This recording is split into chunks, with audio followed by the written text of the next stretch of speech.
Hello, everyone, and welcome to this month's special Bench to Bedside and Ask the Mito Doc webinar series. I'm Nicole Wilson, Program Manager for the United Mitochondrial Disease Foundation. We're so glad you're here. Save the date for Mitochondrial Medicine 2026 in Orlando, Florida, June 17th to the 20th. You can learn more at umdfconference.org. We look forward to seeing you there.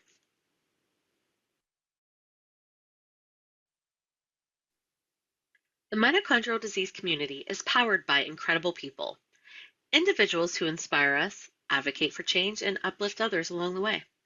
Each year at the UMDF Annual Conference, we recognize these extraordinary members of our community through three special awards: the Energy Award, Heartstrings Award, and the Leap Award. If you know someone who deserves to be recognized, please submit your nomination and help us celebrate the remarkable people who make our community stronger. Before we get started, I would like to remind everybody about MitoShare, our worldwide patient-populated registry. This is the ideal place to help capture the overall journey that our patients experience. So please let your patients know about this important registry today. Thank you, Nicole. Good afternoon, good morning, everyone. I'm very excited to have you here with us today for our edition of the Clinical Research Pavilion overview. Today, we are going to summarize our learnings from 2025 and prepping for 2026. UMDF has started this Clinical Research Pavilion 3 years ago. And it's an opportunity to have patients who are coming to the UMDF's conference every year to engage in clinical research and help us better understand how their life looks like with their symptoms on a day-to-day basis. So last year, for example, we had several projects that were done during the Research Pavilion, including a big project led by Dr. Zulkifli Cunningham from CHOP, who we are going to hear from today. But also several other studies from the NIH. Dr. Peter, sorry, I'm blanking on Peter's last name, who did the immunology study for mitochondrial disease, and we partnered with industry to also do some projects, including MitoArch, where we investigated the fatigue and the cognitive impairment in patients with mitochondrial diseases, and all of these are going to be presented at the conference this year. But today we are going to focus on the Clinical Research Pavilion study that focused on myopathy and gait assessments in patients with primary mitochondrial disease. And our speakers today include Dr. Zulkifli Cunningham from Children's Hospital of Philadelphia, Dr. Carlo Dasconi, CEO of M Health Technologies from Bologna, Italy, and Dr. Sabato Meloni, PhD from University of Bologna, Italy, as well as Dr. Damiano Zanato, PhD at the Stevens Institute of Technology of Hoboken, New Jersey. Nicole, back to you. Thank you so much. And welcome everybody to this month's Bench to Bedside again. To start off, I just wanted to go over MitoShare, and that's the first step in joining the Clinical Research Pavilion. So if you're able to join us this year in Orlando in June, then these are some of the steps that you'll want to take. But also you'll want to join MitoShare because it really is a great way to be research ready. So the first step in joining is to start an account creation. Now, if you already have a MitoShare account, you can skip these steps. But, oh, I don't know why I keep going quickly there. Sorry about that. But so it's the account creation is what we're going to look at here. And you can choose to sign up. And there's three different types of accounts that you can do. So you can sign up as a patient and or a caregiver. And then you're going to sign our informed consent. And this is just going to go over all of the things that talk about MitoShare and the importance of MitoShare. So that means what the risks are, the benefits, all of those types of things will be listed in this consent form. And it also goes over and explains in great detail about how whenever we do share any data that's collected in MitoShare, everything is shared out in a de-identified manner, meaning they can't connect your results with anybody else's. So everything's de-identified in that process. So this is the all of the things that you're consenting to are listed out here for you. And then you can go ahead and check the yes that you agree to all of those. You'll put your name and date that. The one good thing is that consent form is always available for you in MitoShare under your surveys, your completed surveys. And so you can always go back in and look and review that consent form as well. And the biggest thing is this is all voluntary and the data is yours. So if at any time you choose to not participate in MitoShare anymore, you can let us know and all of your identified data will be removed from MitoShare. So once you get through those processes and you're enrolled in MitoShare, that's when you're going to want to take as many surveys and symptom assessments that you can as time allows. And so you'll be able to find those within the Surveys and Studies tab, which is located on the left-hand navigation. And you'll be able to go through and take a bunch of different surveys. And we're going to be continually adding new surveys. So it's really important to go back into MitoShare periodically to see if there's any new surveys that you can take. The next step, this is the biggest part where you can really, really, truly be research ready, and that is uploading your genetic testing results to be curated.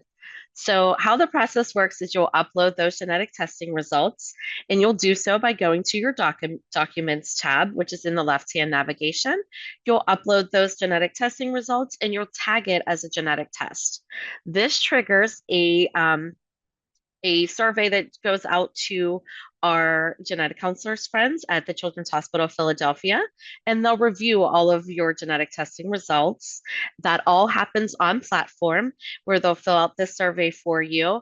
And then you'll get the summary report back. And this is a really good tool for you because it's really going to explain your genetic results. So you'll be able to see heteroplasmy levels, whether it's pathogenic or non-pathogenic. So it's really a great tool to use in MitoShare. Now, that summary report is going to also be found for you within your Surveys and Studies tab in MitoShare, and that's going to be listed under Completed, and you can see the circled here where it's going to list Genetic Curation Form, and that's going to be where you're going to see that summary report. And then this makes sure that we have very quality data within MitoShare, which is really important for being in different clinical research studies, clinical trials, et cetera. So now the next part, which is really exciting that we started last year at the Clinical Research Pavilion, is our biorepository in partnership with the Combined Brain. And if you are a genetically confirmed patient, or you're also a healthy genetically confirmed carrier, then you'll be able to participate in this biorepository. So right now, we're doing these at our UMDF conference in June, but you can also do those at other road shows. And then my last slide today will go over where there's other locations that you can give samples at. Last year, we were able to collect samples from over 390 samples from 40 different affected patients and one affected carrier. And those samples would include urine, whole blood, plasma, and then also a blood spot card. And we've already received one request for some samples from those from the samples collected at the biorepository last year, which is really exciting. Everything is stored at the Van Andel Institute, and so academia industry can request samples. And what's really important to know is that every time a request comes in, that is reviewed by Dr. Amel Kara and also Phil Yeski, our Science and Alliance Officer. And we will also bring in some other people that can really weigh in to make sure that those are going to be used appropriately. So that's all also very protected. So in addition to our own conference, these are some other conferences happening across the US that you can see. If you are interested and you can't make it to our conference this year, you can attend any one of these. Please reach out to registry@umdf.org so that we can make sure that you are genetically confirmed and you have all of your paperwork ready, that your consent form is completed with Combined Brain, and that you're added to the list, which is the most important step because that way, those other patient advocacy groups that are hosting these roadshows are prepared and ready for you to show up so that we can collect those samples for you. So that is our Mito share and biorepository quickly. So now I would like to welcome Dr. Zoel Kipley Cunningham to talk about our MCO study. Thank you, Nicole. And thank you to Dr. Kara for the introduction. I'm just going to share my screen.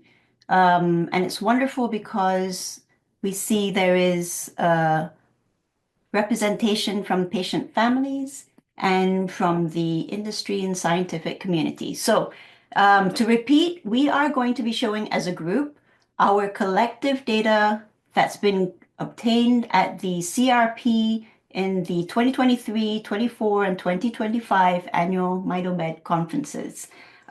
Gratefully, we are showing the data that's been collected from individuals who've come forward to participate, and that is patient families, industry, and scientific colleagues. So you may see through your consent photos or videos of yourself, and that's what we're trying to showcase to people who have not attended before. So what you're going to hear about today is a combination of our CHOP physical therapy assessments. So these are assessments that we have published on the mitochondrial myopathy composite assessment tool. So these are objective measures that include the 6-minute walk test that people are most familiar with hearing. I'm also going to show some early slides on an outcome measure that we're about to submit for publication called function. So these two are administered by the physical therapist. We always bring 3 physical therapists to the conference.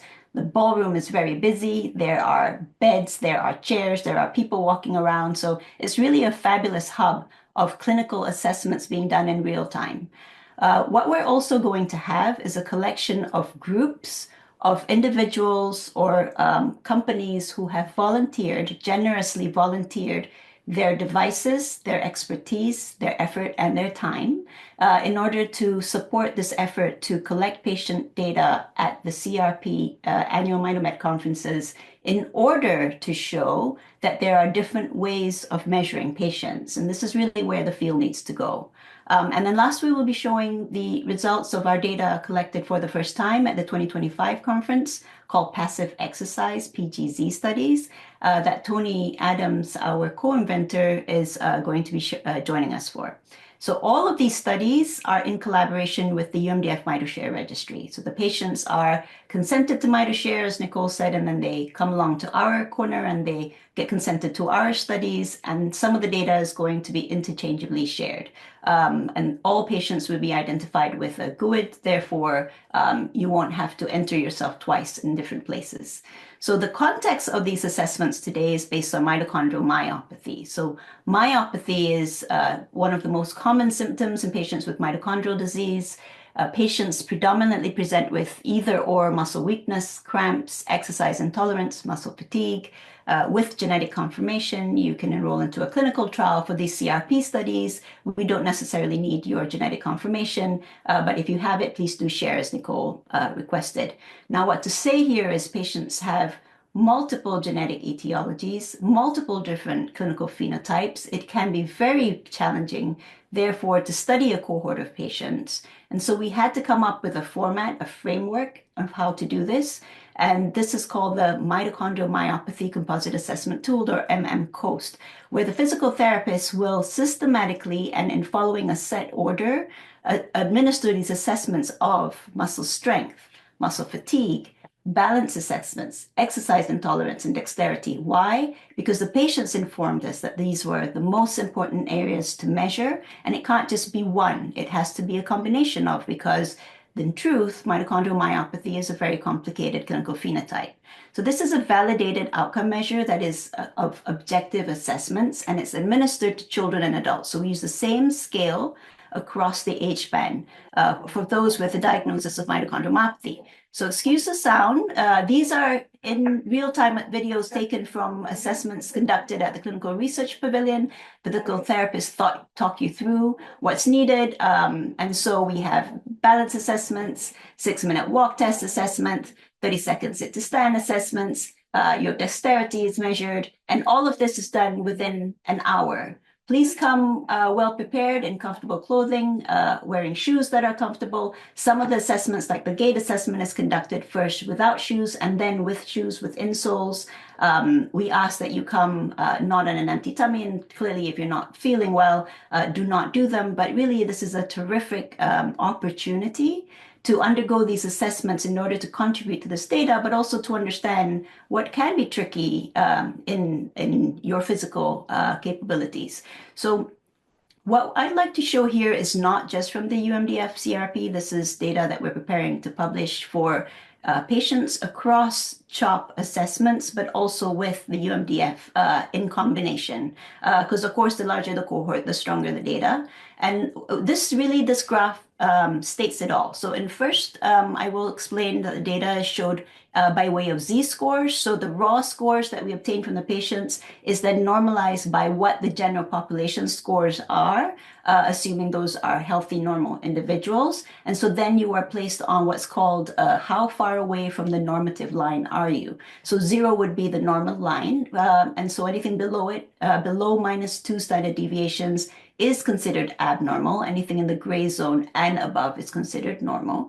And what I'm showing here, therefore, is individual subject data by way of these dotted colors.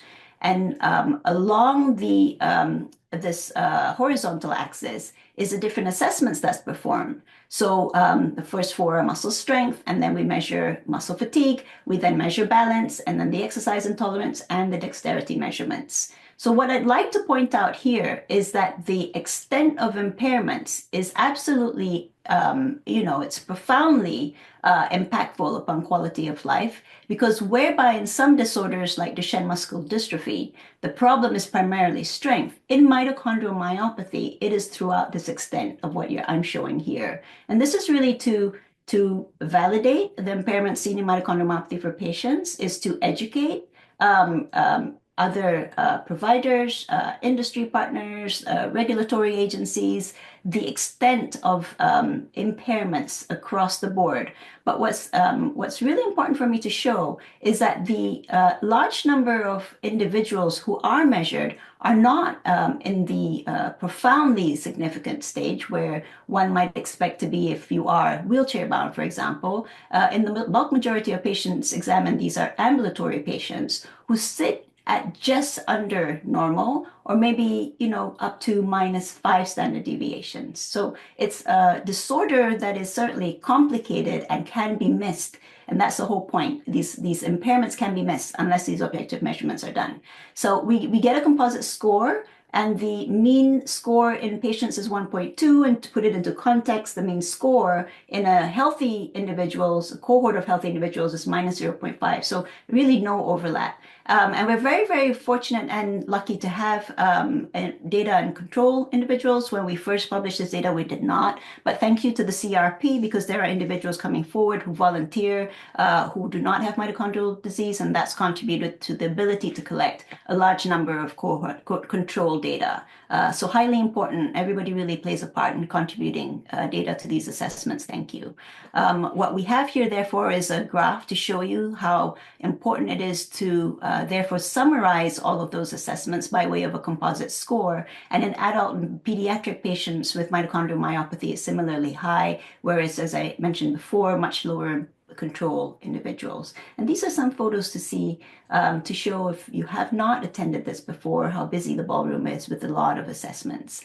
And why do we do these assessments? Because at the end of the day, this is what we need.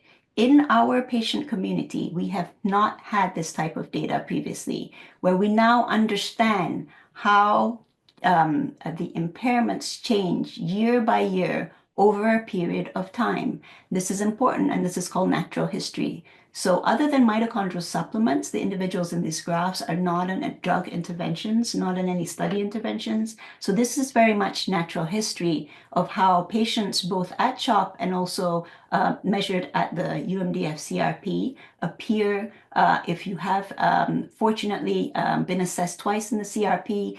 This data is included here. So we have how slowly the strength, the fatigue, the balance, the exercise intolerance, and dexterity change over time. I mentioned how slow because honestly, the point change per year is really very small and may or may not be evident to you, but over a period of time, it then becomes evident, as shown by the downward trend in the blue lines, which is the mean downward trend for the cohort.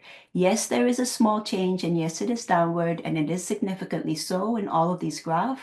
However, it is a small change over time. And this is really important because ultimately, this is the information that the regulatory bodies will examine in order to assess any possibility of drug effect from clinical trials that are being conducted currently. So this is the composite score. The composite score is different now. It's not a z-score, it's a raw score. And indeed, the higher the score, the more burdensome the impairment. Therefore, a change over time is reflected by way of upgoing composite scores, meaning overall in the cohort, there is a small increase over time of the degree of the impairments. And this is among children and adults. And again, why is this real world data so important? Well, it's critical for designing clinical trials. It's critical for endpoint selection. It informs both of these design pathways. It also informs very critically how many people need to be studied in a clinical trial. And of course, it's important for regulatory review. So this is essential data that we're planning to submit soon. Alongside that, we're now able to say that we're very close to submitting our second measurement tool called mitochondrial myopathy functional composite score, where this was very much informed by patient narrative. So we went out and we interviewed our patients to ask individuals in clinic what was important to them in terms of not being able to get done. Now, there's publications by Dr. Kara, there's publications by the UMDF on how activities of daily life are impaired. So I would say the information that we gathered in this particular paper, McCormick et al., and this is the reference below, certainly reflected the same information that was already out there. But the difference with this paper is that we asked in terms of activities of daily living, as shown here, but also how does weakness impair it? How does the balance impairments impair it? How does your exercise intolerance impair your daily activities? And once we did that, we understood what needed to be assessed in this tool called function, whereby we mimic activities of daily life, essentially, and how well it is done. And then that is being scored on a scale of 0 to 3. It takes 30 minutes. It certainly does not require a neuromuscular physical therapist to administer it. It's been shown to be reliable, reproducible. We're submitting this paper, and most importantly, this we hope will be able to contribute to future clinical trial design. But you'll see here in the various videos examples of the types of tasks that we've been asked. First patients let us know that these were important and clinically meaningful to them. And so this is Dr. Buckley raising a gallon jug and doing 30 seconds at the stand and so forth. So this type of information is then quantified and shown on a graph here, where we're able to then assign a composite score to individuals. In orange is patients, in blue is controls, and in orange you will see the broad range of abilities among patients. And I will state here, because the scientific community will be wondering who scores above 90. Well, the short and quick answer is those with either very low heteroplasmy levels or those with eye-only signs. But we wanted to show their scores here and compare to the individuals with muscle myopathy impairments. And of course, most of these people have also had MM-COAST assessments done, and there is a very strong correlation between the MM-COAST and the MM function, because of course, development of MM function was informed by MM-COAST. It also strongly correlates to other existing tools out there, such as the North Star Ambulatory Assessment that focuses on muscle function, and PROMIS scales, of tasks in their ADLs that we've assessed for. So we've been able to show clinical meaningfulness, we've shown reliability, reproducibility, and also very nicely, we even have some data,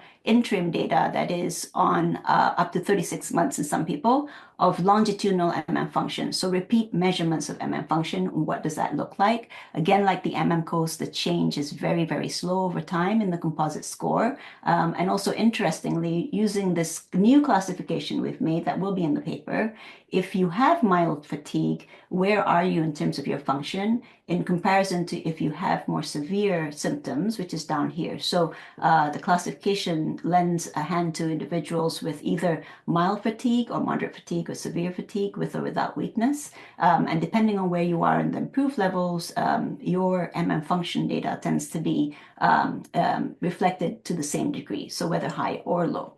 So that's just a rundown very quickly of what we do physical therapy assessments wise in the CRP. This is very much a collaboration with MitoShare. Why is it important to collect it at the CRP? Well, other than contributing important and healthy individual assessments to our assessments that we've combined with CHOP data that we can put in the paper to increase numbers, it's also really important to state that in the MitoShare, you're registering for the first time, you're de-identified using a GUID, but also if you are able to attend these clinical research pavilion, then we are able to collect your individual data over time that will be entered into MitoShare. And the assessments would include the walk test, but also some of the Xenomat gait parameters. We are seeking anybody willing to volunteer. Please do attend, anyone 5 years or older.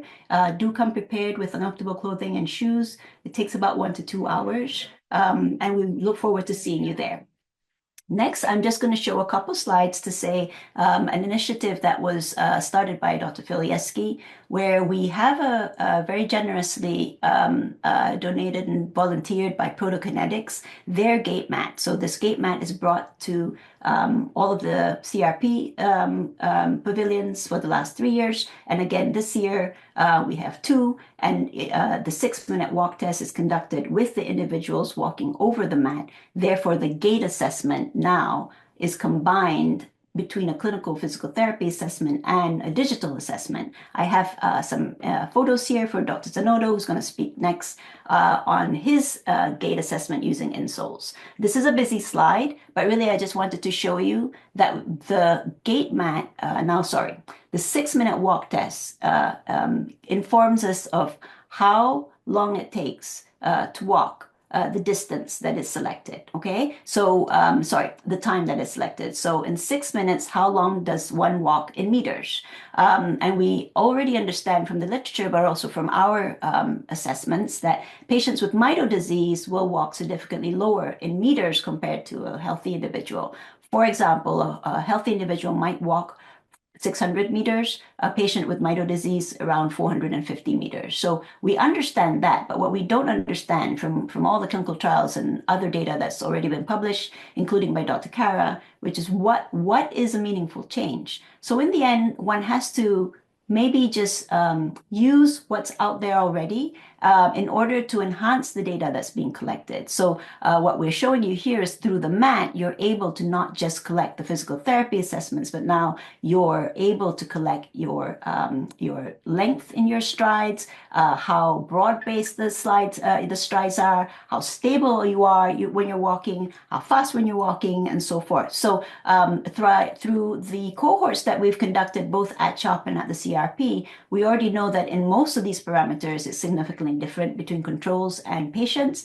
Patients are shown here, including some patients from the conference, have indeed slower walking velocity that's significantly lower compared to controls in their velocity and also in their stride length. So the length of your strides, okay? What's nice here, which is very nice, we just analyzed this last week, was to show that if you have a milder MM-COAST score, so remember, if you're severely impaired, your score is much higher, and then if you're mild, you're on the lower end of the MM-COAST score. But it's really nice to show here, it's really interesting rather, and probably validates the impairments in our patients. Some of you who are listening, who are patients on the line, if you have ability to complete the 6-minute walk test, even with a relatively mild excuse me, MM-COST score, so meaning relatively mild, objectively scored impairment, it appears that when you do complete the 6-minute walk test on the gait mat, there still is significant muscle fatigue or exercise intolerance being shown. In other words, the muscle fatigue or exercise intolerance that's being experienced in your day-to-day walking is in fact captured on gait mat analysis, showing that even if you have relatively mild muscle strength problems and balance problems, this fatigue and exercise intolerance is still a problem. And that if you are able to start off well when you start on the gait mat, there's quite a way to fall below by the time you reach the 6-minute. That is the realities of exercise intolerance and muscle fatigue. Again, here to show that these Xenomat gait parameters are very clinically significant. They correlate to our MM-COST assessments, and they're very reliable and reproducible. So the only issue with having a gait mat assessment, for example, in a clinical study or a clinical trial, is that the patients have to attend the institution in order to get it done, or the clinical research pavilion where we bring the mats to you. So now I'd like to introduce Dr. Zanotto, who is a collaborator and has been collaborating with us since 2024. Dr. Zanotto's team has been attending the clinical research pavilion, also very generously volunteering their time, effort, and expertise. So now I'd like to open the floor to Dr. Zanotto. Thank you, Dr. Cunningham, for the kind introduction. And let me just share my screen. Good afternoon or good morning, everyone. I'm very excited to join this seminar series again this year to provide a quick update about our study assessing the feasibility of using our AI-powered insoles to evaluate walking function in individuals with mitochondrial diseases. So our team at Stevens has developed these insoles that feature motion and force sensors. And what sets this device apart from other insoles that are already in the market is the set of machine learning models that we developed, which substantially reduce measurement errors by leveraging gait data previously collected from other individuals. So essentially, by using this machine learning model, the system can collect spatial, temporal, and kinetic stride level data, as well as more conventional volume data with high accuracy, despite relying on affordable sensors. So in the last 2 years, we attended the Mito conference, where we collaborated with Dr. Zolty Cunningham and her team. As of now, we have enrolled 18 individuals with mitochondrial diseases and 25 healthy controls. And all the study participants in this particular insole study went through or completed the MM-COST clinical assessments that Dr. Zolty Cunningham mentioned before.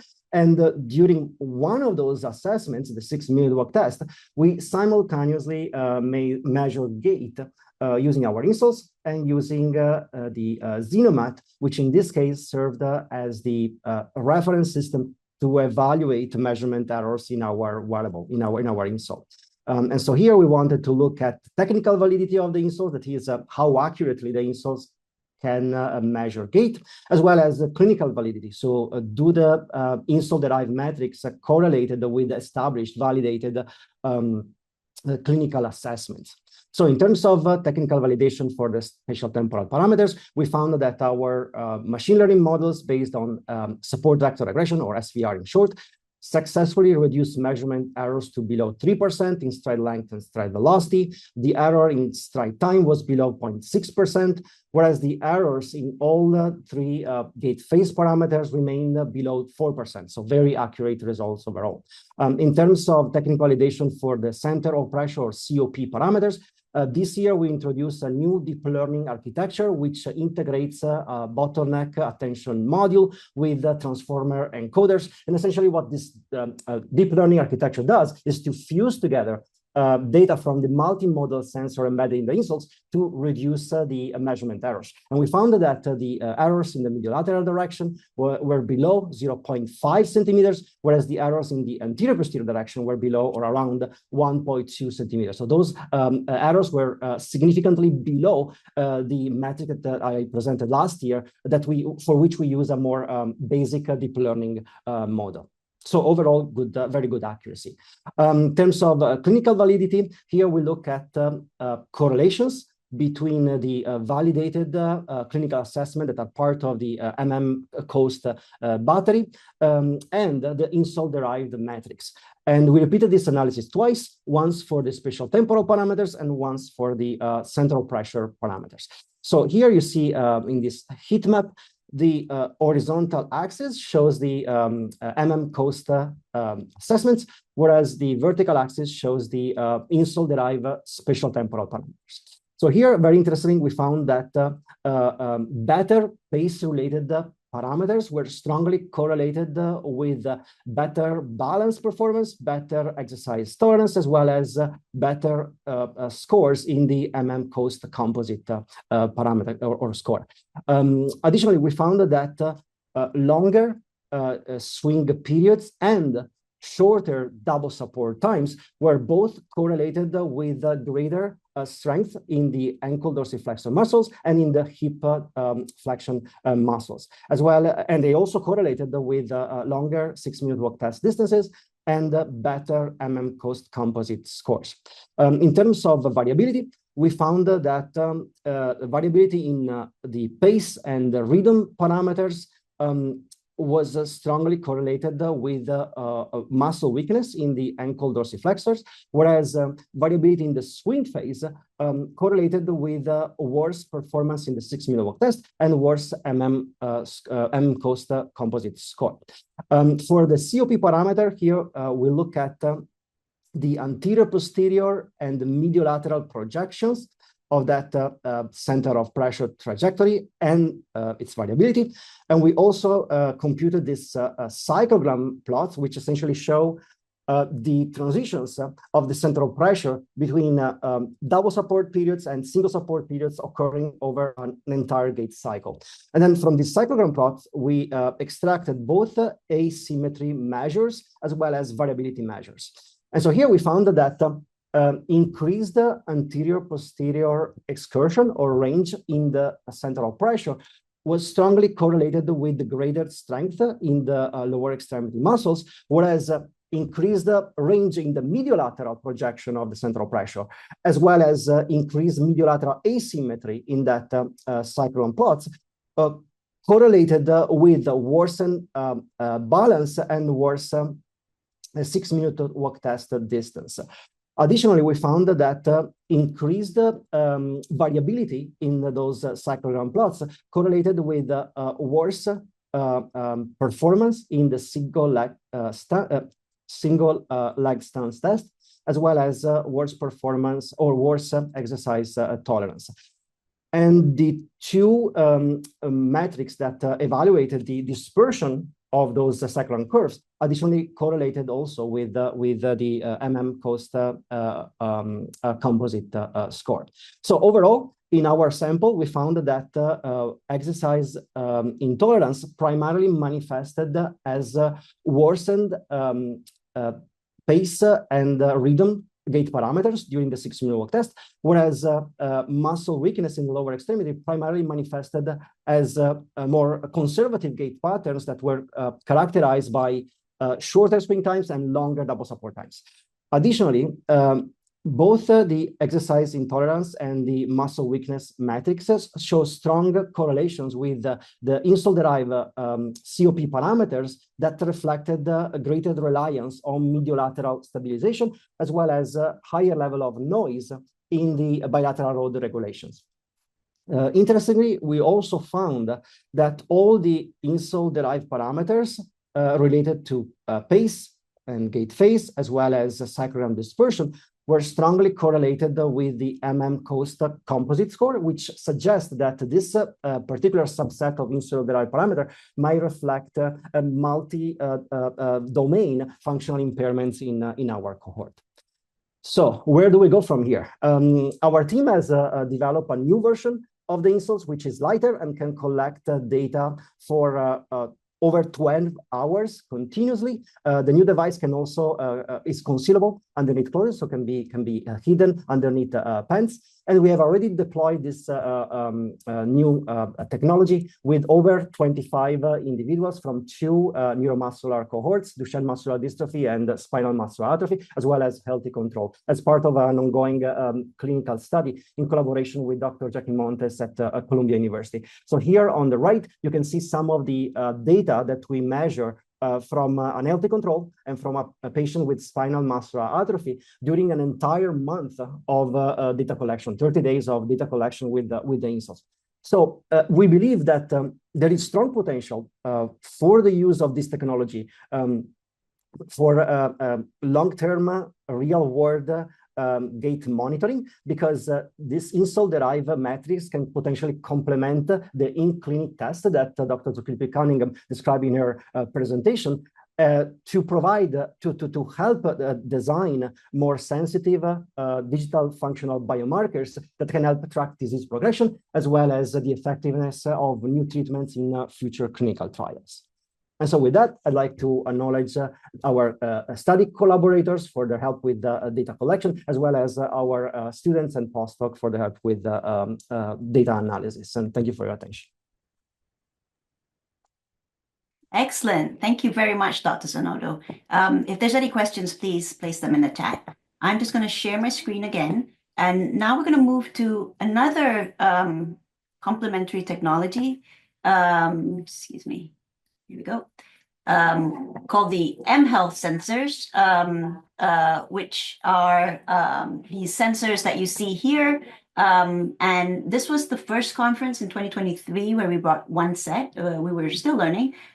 Subsequent meetings, we brought two sensors. So individuals wore them on the waist and on the leg. So for this part of the study, we have the co-inventors and collaborators, Dr. Meloni from University of Bologna and Carlo Tacconi, both from mHealth.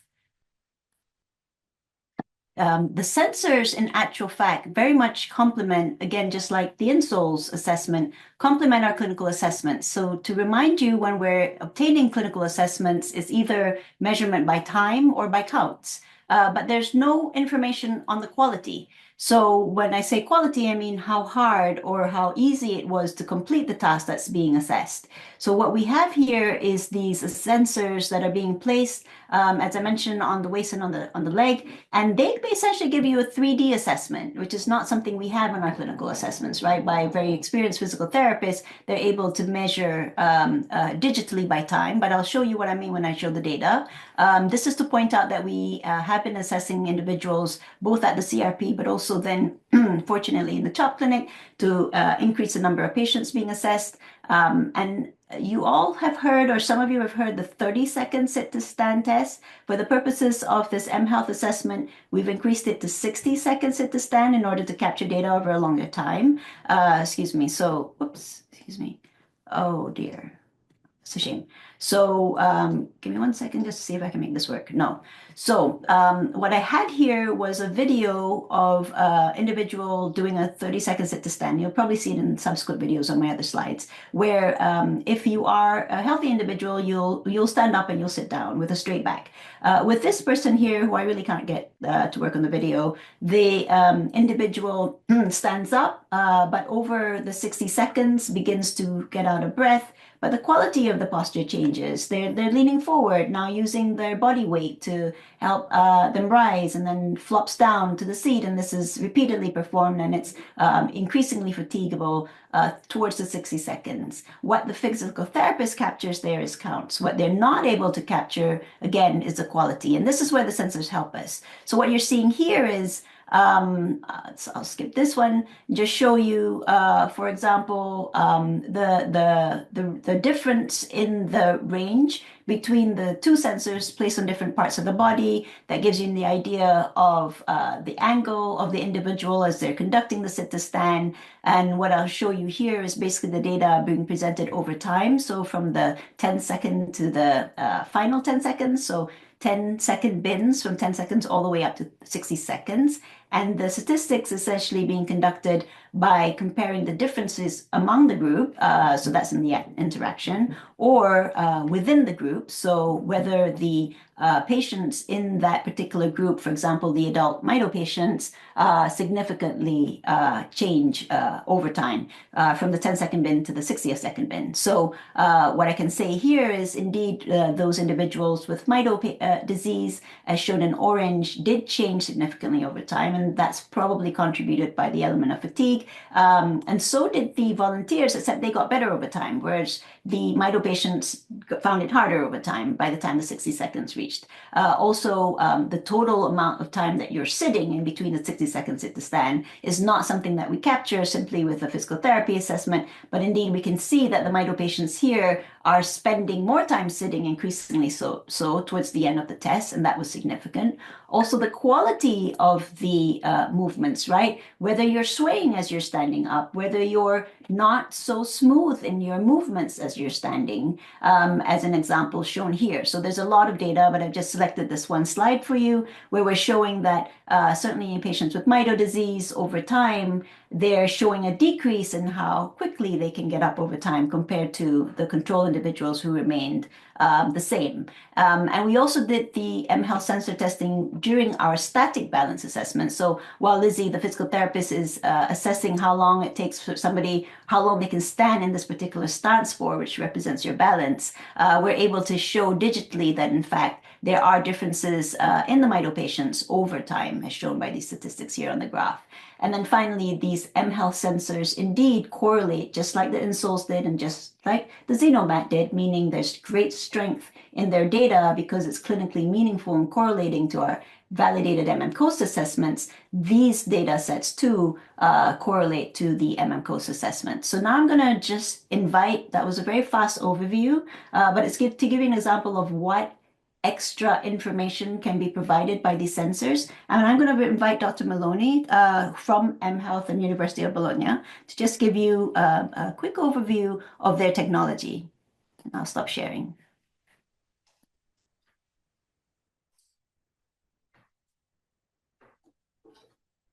Thank you. And good morning, everyone. I'm, as you just heard, from the University of Bologna. So I'm speaking to you from Italy. So in the background, you see one of the historical buildings of the University of Bologna in the city center. And going back to the topic of today, it's quite, how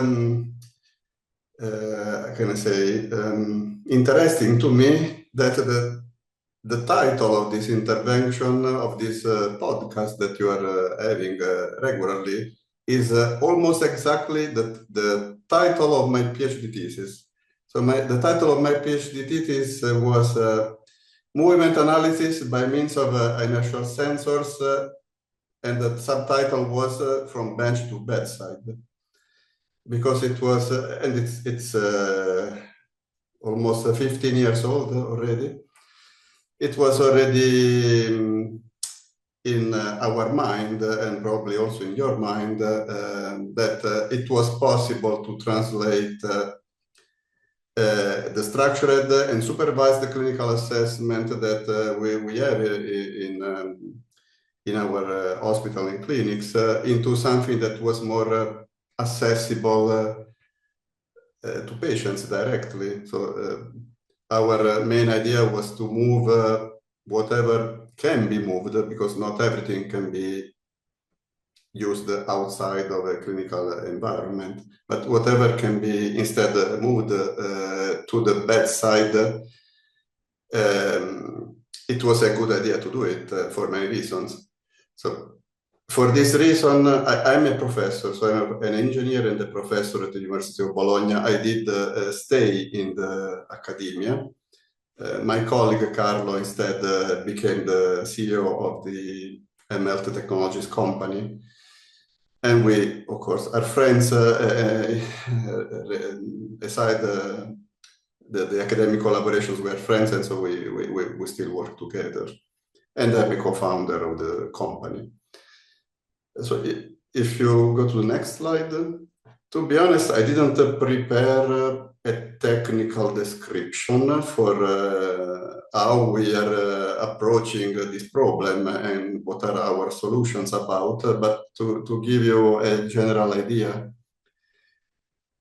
We started many years ago already, moving our objective movement analysis methodology that was based it was based on lab-based measurements. So cameras, sensor mats. You see in the second picture here that there is a sensorized mat like a xenomat. We used electromyograms. It was a full clinical movement analysis approach.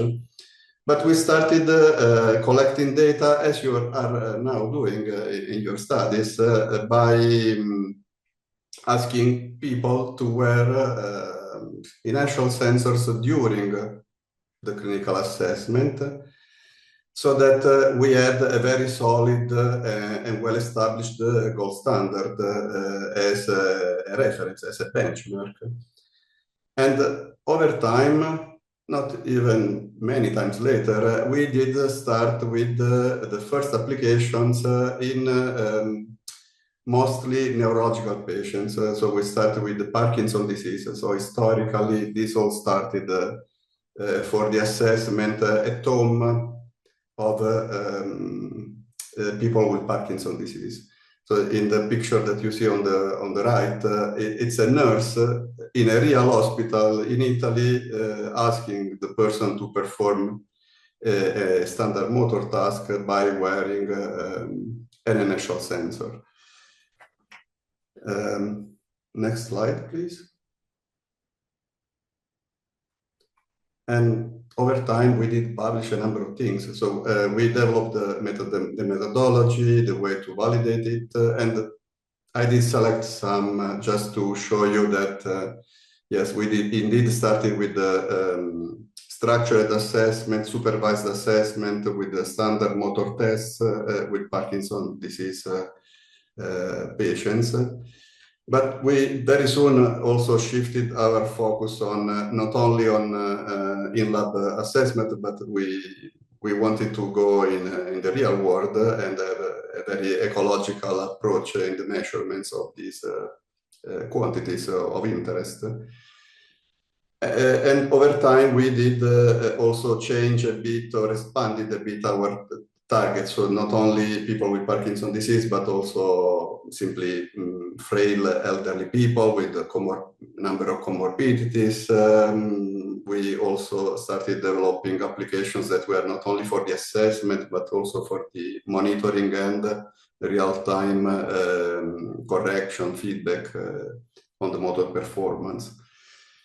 So I will not go into details, and there is no time to go into details, so you can recognize some of the journals, and from the title you can have an idea of what we are doing.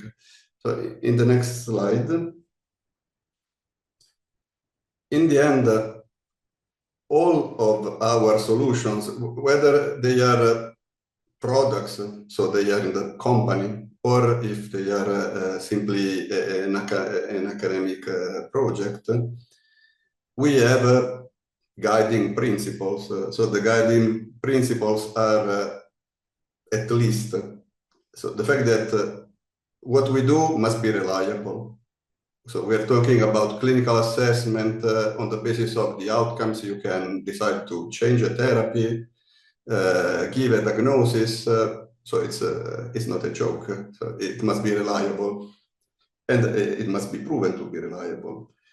If it's not reliable, we don't do it. So if we find out that things should be done differently, we simply stop and we do something else. We do not have to force the methodology on the reality. So reality always wins. So whatever is important to do, the guiding principle is reliability. And the other word is important keyword is objective. So what we have as an outcome must be objective. The point is that it's not a qualitative assessment, it's a quantitative assessment. And the very last principle, there are many others, but at least these three. The third one would be with a reasonable cost, not in terms of money. It's not about money. It's about effort. So if for assessing a performance or the capacity, the intrinsic capacity of someone, I have to spend hours, is not applicable to the bedside because it's not feasible. So so what is realistic to be applied in the real world, in the clinical routine, is something that takes as much time as a standard clinical motor test. If you go much further than that, you are not doing a good job, at least for the assessment in clinical settings. So in this specific project, we did instrument the 6-second sit-to-stand test by 2 wearable sensors. And it is 2 wearable sensors for the first guiding principle, reliability. So to quantify starting from the biomechanics of the movement, the performance, so in the picture you see what is the relative angle between these two sensors. So when you stand up, it's the red curve. When you sit down, it's the blue one. And the black part of the trajectory is when you are seated. You can very clearly, with 2 sensors and using this reference, distinguish between this is the sit to stand, this is the stand to sit. You see the beginning in this specific case, the person starts very fast. Then after some seconds, it takes more time to stand up. And the time spent seated, it's increasing over time, very linearly in this case, so it was a good example. But there are also cases where you go almost, you have a very stable performance the first 20 seconds, and then there is a drop in the performance abruptly. So everyone is different, of course, but the point is that you can clearly identify reference points in those trajectories, and you can quantify the performance with the features that are easy to interpret. Those are angles. Those are angles between 2 body segments. The duration has a meaning, and so forth. So all the features that we are trying to define as a standard outcome of this instrumented version of the test are based on these guiding principles.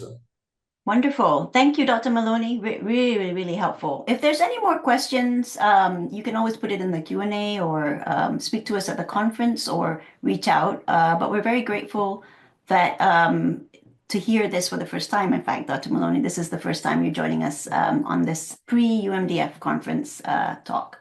So I am going to now take the screen share back and show the very last study. It's very much a share of what it is we do at the conference. Just to give you a photo, a quick photo here, sorry, of the gentle jogger device. And just very quickly, the whole point here is our recognition of how difficult it is for our patients to exercise in the conventional manner, which is the 30 minutes at the gym, which is not really achievable for many or most of our patients. So what we have here is a collaboration with the co-inventor, Dr. Tony Adams, who I'm going to ask to speak on the one slide here, and that's a video of it. And Dr. Tony Adams, please join us to introduce the concept of the gentle jogger. And we bring this to the conference. We brought it last year. We have data that I'm afraid we're running out of time to show, but we will be at the conference this year again to administer these assessments. Please do attend. We're very grateful for any volunteers. Dr. Adams. Great. Thank you, Dr. Msuela.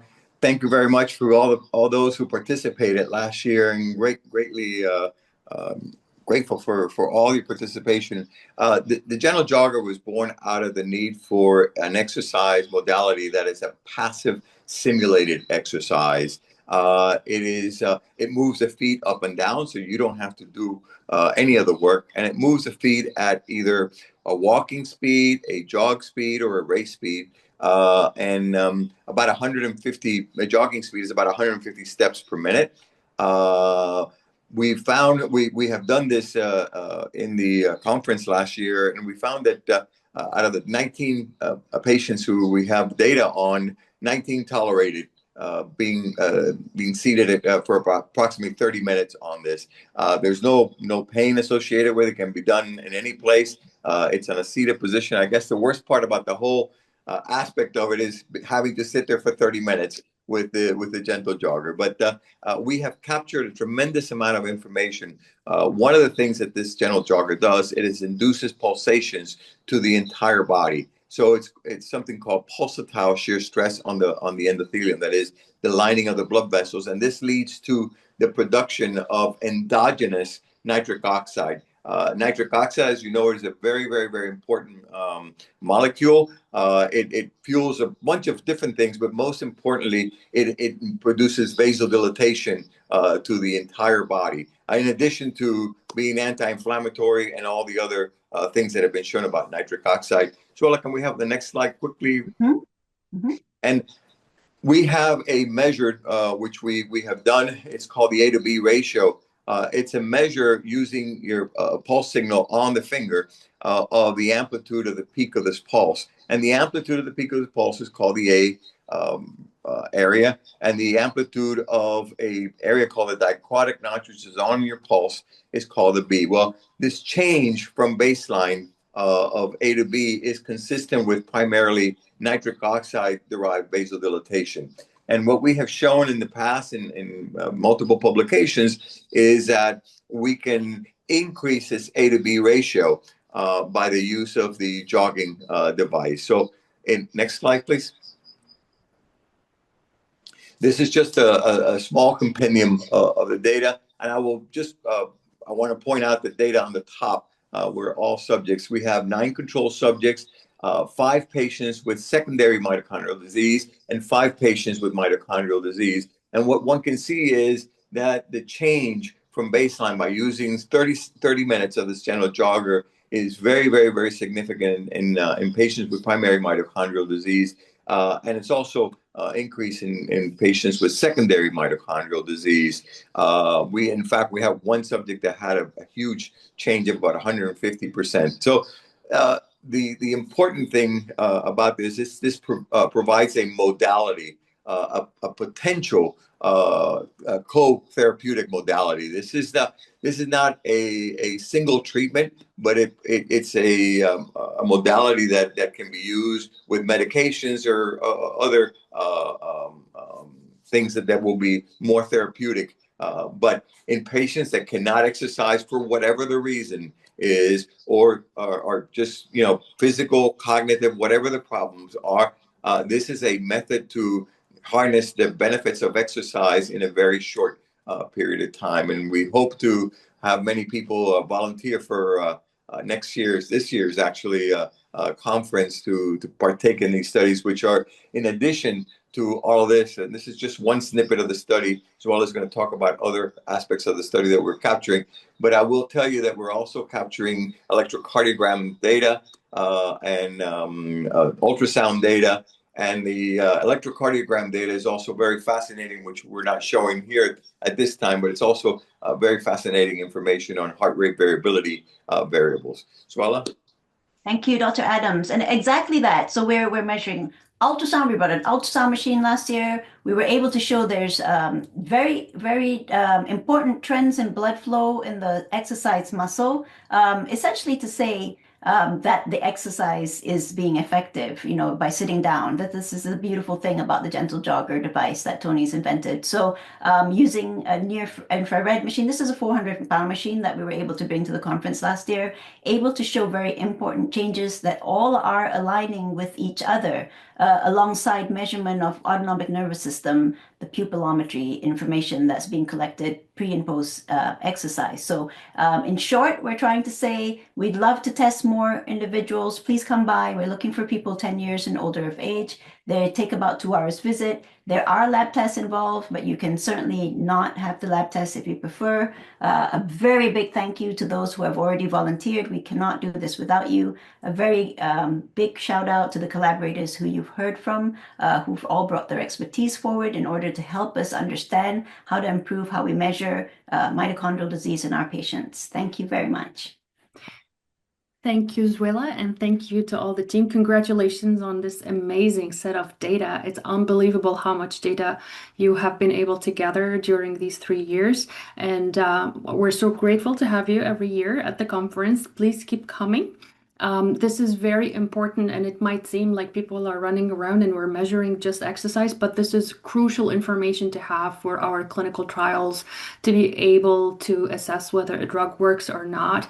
And this is the future for getting there to that therapy that we all would like to have. And so thank you for doing all of this. Thank you for all the patients who are coming and volunteering their time. And as you heard many times, please keep on coming and keep on registering into MitoShare. To conclude, I wanted to remind everyone that we have the call for abstract for the conference that ends on March 31st, so please submit your abstract. Also, if you are planning on coming, please do secure your hotel rooms because the room block is going fast. And also, I wanted to inform everyone that this year at the conference, we are going to have a master class on MELAS, which is a subset of primary mitochondrial diseases. So we are going to have a full day of teaching about MELAS syndrome. And so if you have a clinician who you are seeing who is interested in learning, especially if they live around the Florida area, please do direct them to register to UMDF and to come to our masterclass. And with that, thank you again for all our speakers. Nicole, back to you. Thank you so much. And finally, we just want that we will be meeting again for Bench to Bedside next month on Monday, April 13th. And that'll be with some physicians and doctors from Hong Kong on Challenge and Hope.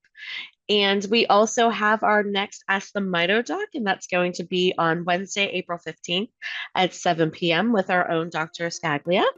And that'll be on Genetics 101. So we look forward to seeing you, and thank you for sharing this afternoon with us. Have a great day.